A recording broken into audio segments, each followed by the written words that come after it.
De acordo com a Organização Mundial da Saúde, mais de 320 milhões de pessoas em todo o mundo sofrem de depressão. Já o Brasil é considerado o país mais deprimido da América Latina. Depressão é apenas um dos distúrbios que afeta a saúde mental da população. Bom, e para entender um pouco mais sobre o assunto, eu recebo hoje a psicóloga Rita Calegari, da Rede de Hospitais São Camilo de São Paulo. Tudo bem, Rita? Obrigado pela presença. Eu que agradeço o convite, Felipe. Bom, 10 de outubro é o Dia Internacional da Saúde Mental, né? Qual que é a definição de saúde mental, ainda mais levando em conta um mundo cada vez mais complexo, mais estressante em que a gente vive hoje, né?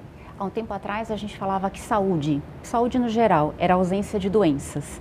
Mas felizmente a gente já mudou bem esse conceito e hoje quando a gente fala de saúde, inclusive a mental, a gente fala de algo que está relacionado a um bem-estar, a um sentimento de felicidade, de pertencimento, de adequação e de satisfação consigo e com o ambiente que se está vivendo. Mas aí é que tá, né? Parece que as pessoas estão cada vez mais insatisfeitas, né? Tá mais difícil de achar esse conjunto de sintomas aí que levam a essa realização pessoal, né? Parece que fica cada vez mais desafiador no mundo moderno, com todo o nível de estresse que nós temos, a correria, a quantidade de atividades que nós absorvemos cada vez mais, que a gente atinja esse nível de satisfação e de equilíbrio. Por isso que eu acho que o assunto é tão importante, tanto nas mídias, quanto nas rodas em família, nos círculos, né, de tratamento, para que a gente possa, de fato, desmistificar e entender que é possível, mas quando a gente fala de saúde mental, a gente não está falando de um estado, de um platô que as pessoas alcançam e que aí elas nunca mais, né, vão sentir tristeza ou preocupação ou estresse. A gente fala de algo que é uma batalha diária mesmo para conquistar. Até porque eu acho que é importante também a gente deixar claro que uma coisa é um distúrbio e uma coisa, ansiedade, estresse, não são doenças, né, Rita? Exatamente. Existem uma gama de emoções que fazem parte dos sentimentos que um ser humano saudável vai vivenciar durante a sua existência. A tristeza, a desesperança, o desânimo, o choro, o estresse, né? O estresse que a gente tanto associa a eventos negativos, nada mais é do que uma boa resposta de adaptação do nosso organismo. O que faz se tornar um problema de saúde ou uma reação natural tem a ver com a quantidade dessa emoção, desse sentimento, a frequência e como nós reagimos a ela. Uhum. Agora, quais são aí os principais, os mais conhecidos distúrbios mentais, né? E os mais incapacitantes? Hoje a gente, quando fala de saúde no mundo, um dos mais comuns é a questão da depressão, né? A depressão ela é caracterizada por vários sentimentos relacionados à tristeza, apatia, desânimo, perda de apetite ou ganho de apetite, perda de peso ou ganho de peso, um sentimento de menos-valia, um sentimento de não estar condizente, né, com a sua realidade, produzindo, contribuindo. Esse sentimento, né, ele é comum em algumas etapas da nossa vida, diante de um luto, de um rompimento afetivo, de uma perda de emprego, por exemplo, mas quando isso se transforma em algo muito rotineiro, a maior parte do tempo da vida da pessoa, pode desencadear o que nós chamamos então de um distúrbio. Isso precisa ser avaliado por um especialista e, para tanto, a gente tem que conversar sobre isso, porque hoje o maior problema em relação à depressão, por exemplo, são as questões relacionadas ao preconceito, né? Você não vê uma pessoa dizendo para alguém que tem uma cólica renal, para com isso é frescura, falta de fé na vida. Mas quando uma pessoa tem um estado de depressão, muitas vezes os amigos, os familiares, até na tentativa de ajudar, minimizam, né? Desvalorizam, o que faz com que o problema fique mais grave. Que era a próxima questão aqui que eu ia abordar com você mesmo. Se ainda existe esse preconceito com relação à questão da saúde mental. E qual a importância de se falar sobre o assunto, né? No mês passado a gente até entrevistou aqui, a gente falou sobre a questão do Setembro Amarelo, a questão do suicídio, que tem mudado isso, da questão de ser um tabu, a importância que se tem de se falar sobre a questão, né? Acontece a mesma coisa com a questão da saúde mental, né? Exatamente, exatamente. É muito melhor do que era quando eu entrei na faculdade, né? Quando eu entrei na faculdade havia um preconceito muito maior, isso aí 25, 30 anos atrás. Mas ainda existe esse medo de falar e de associar. No caso da depressão, o que é muito comum é associar uma falta de vontade, como se fosse uma preguiça, né? Uma questão, é como se fosse voluntário. É claro que existem muitas vezes comportamentos que o paciente que sofre de depressão, ele vai precisar mobilizar muita energia dele para reagir. É verdade, o apoio da família é imprescindível, rede de apoio é imprescindível para a saúde mental das pessoas.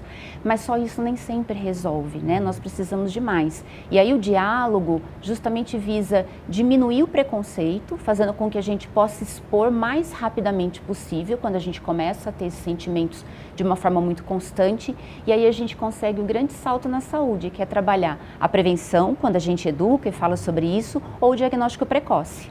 Tá certo. Bom, a gente vai fazer um rápido intervalo. A psicóloga Rita Calegari, ela continua com a gente no próximo bloco. Estamos de volta com o Jornal da Câmara e eu continuo conversando com a psicóloga Rita Calegari sobre o Dia Internacional da Saúde Mental. Rita, como diferenciar? As pessoas têm dificuldade um pouco de diferenciar a questão da ansiedade com os distúrbios de saúde mental? A ansiedade, ela é também um daqueles sentimentos humanos que eu comentava há pouco, que fazem parte da nossa natureza, né? A grande questão da ansiedade, eu gosto de comparar ela com o sal. Se a gente colocar uma pitadinha na nossa rotina, ela pode até ser bacana, porque a ansiedade nos ajuda a fazer um pouco de planos, a organizar o nosso dia, enfim. No entanto, quando a gente erra no sal, a gente estraga a comida, a gente estraga, né, a refeição. É a mesma coisa com a ansiedade. Quando a gente coloca a ansiedade demais, né, no tempero da nossa vida, a gente de fato pode evoluir para quadros que são considerados distúrbios de saúde mental.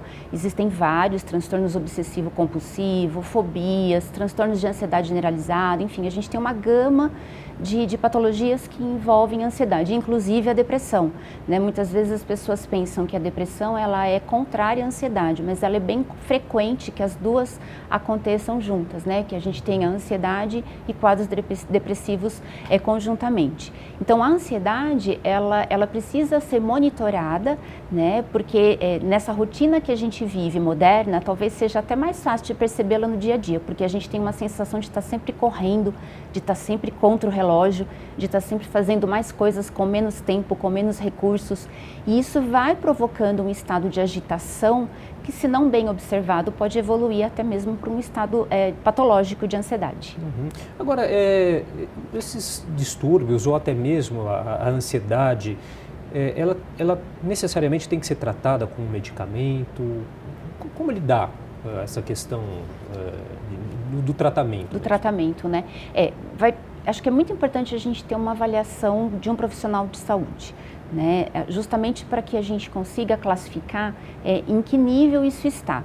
Porque às vezes, para a pessoa, ela pode achar que aquilo é normal, né? Mas existem métricas para nos dizer, de acordo com o quanto aquele distúrbio está afetando a sua vida, o quanto isso é prejudicial, o quanto está afetando a sua saúde física, né? Porque tanto a depressão quanto a ansiedade provocam alterações orgânicas bem importantes, inclusive é bem comum que o paciente primeiro procure um médico se queixando de alguma doença do corpo e que aí a gente vai estudar, vai fazer um bom diagnóstico e chega então num quadro de doenças mentais que podem estar contribuindo para isso ou até mesmo agravando.